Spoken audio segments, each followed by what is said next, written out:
La parole du Seigneur fut adressée à Jonas, fils d'Amittai, en ces termes. Lève-toi, va à Ninive, la grande ville, et crie contre elle, car leur méchanceté est montée jusqu'à moi. Alors Jonas se leva pour s'enfuir à Tarsis, loin de la face du Seigneur. Il descendit à Joppé, et trouva un vaisseau qui allait à Tarsis. Ayant payé son passage, il y descendit pour aller avec eux à Tarsis, loin de la face du Seigneur. Mais le Seigneur fit souffler un grand vent sur la mer, et il y eut sur la mer une grande tempête, si bien que le vaisseau menaçait de se briser. Les marins eurent peur, et crièrent chacun à leur Dieu. Puis ils jetèrent à la mer les objets qui étaient sur le vaisseau pour l'alléger. Alors Jonas était descendu au fond du navire. Il s'était couché et dormait profondément. Alors le chef de l'équipage s'approcha de lui et lui dit « Qu'as-tu donc à dormir ? Lève-toi, crie vers ton Dieu. Peut-être ce Dieu pensera-t-il à nous, et nous ne périrons pas. » Puis ils se dirent l'un à l'autre « Venez, jetons les sorts pour savoir par la faute de qui nous vient ce mal. » Ils jetèrent les sorts, et le sort tomba sur Jonas. Alors ils lui dirent « Dis-nous donc à cause de qui nous arrive ce mal. Quel est ton métier? D'où viens-tu? Quel est ton pays? Et de quel peuple es-tu » Il leur répondit « Je suis un Hébreu, et je crains le Seigneur, le Dieu des cieux, qui a fait la mer et la terre sèche. » Les hommes furent saisis d'une grande crainte, et lui dirent « Qu'as-tu fait » Car ces hommes savaient qu'ils s'enfuyaient loin de la face du Seigneur, parce qu'il le leur avait déclaré. Ils lui dirent « Que te ferons-nous pour que la mer s'apaise pour nous ?» Car la mer continuait de se soulever de plus en plus. Il leur répondit « Prenez-moi et jetez-moi à la mer. Alors la mer s'apaisera pour vous, car je sais que c'est à cause de moi que cette grande tempête est venue sur vous. » Les hommes ramaient pour ramener le vaisseau à la terre, mais ils ne le purent, car la mer continuait de se soulever de plus en plus contre eux. Alors ils crièrent au Seigneur et dirent « Ah, Seigneur, que nous ne périssions pas par la faute de cet homme, et ne nous charge pas d'un sang innocent, car c'est toi le Seigneur qui as agi comme il t'a plu. » Puis, prenant Jonas, ils le jetèrent à la mer, et la mer calma sa fureur. Alors les hommes furent saisis d'une grande crainte envers le Seigneur. Ils offrirent un sacrifice au Seigneur, et lui firent des vœux. Le Seigneur fit venir un grand poisson pour engloutir Jonas, et Jonas fut dans les entrailles du poisson 3 jours et 3 nuits. Depuis les entrailles du poisson, Jonas pria le Seigneur, son Dieu. Il dit « De ma détresse, j'ai invoqué le Seigneur, et il m'a répondu.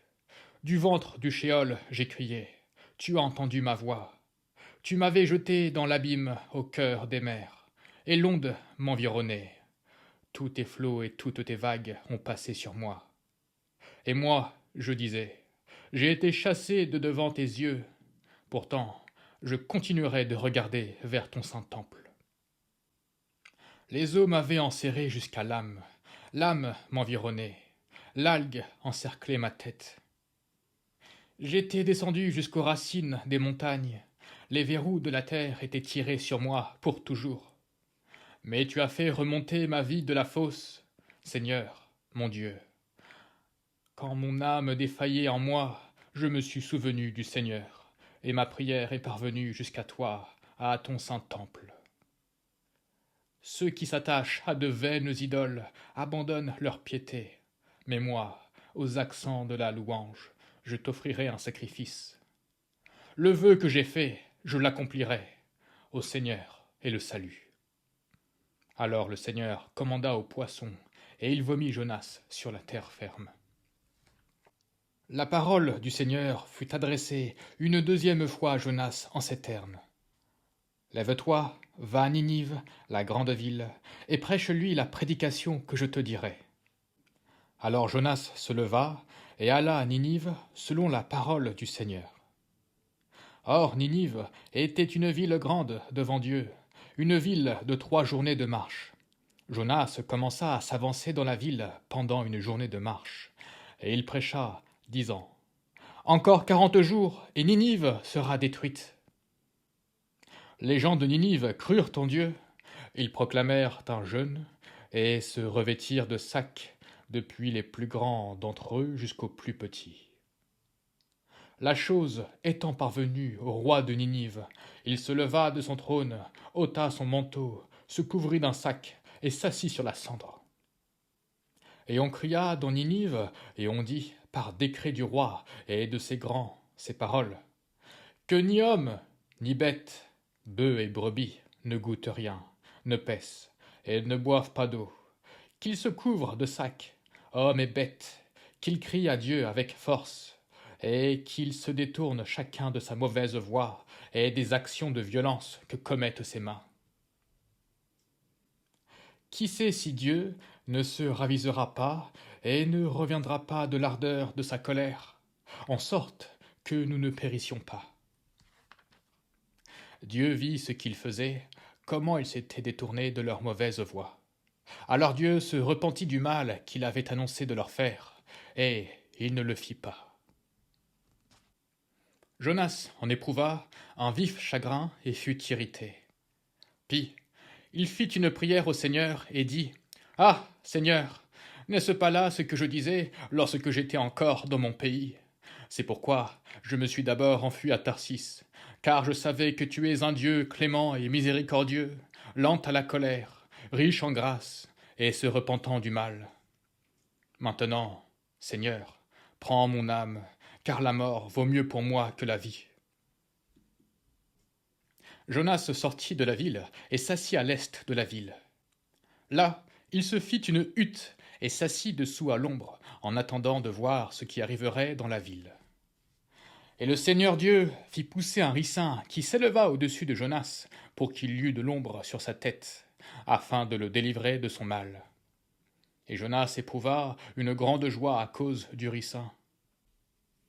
Mais au lever de l'aurore, le lendemain, le Seigneur fit venir un ver qui piqua le ricin, et il sécha. Quand le soleil se leva, le Seigneur fit venir un vent brûlant d'Orient, et le soleil frappa la tête de Jonas, au point qu'il défaillit. Il demanda de mourir, et dit: La mort vaut mieux pour moi que la vie. Alors Dieu dit à Jonas: Fais-tu bien de t'irriter à cause du ricin? Il répondit: Je fais bien de m'irriter jusqu'à la mort. Et le Seigneur dit: Tu t'affliges au sujet du ricin pour lequel tu n'as pas travaillé, et que tu n'as pas fait croître, qui est venu en une nuit, et qui a péri en une nuit.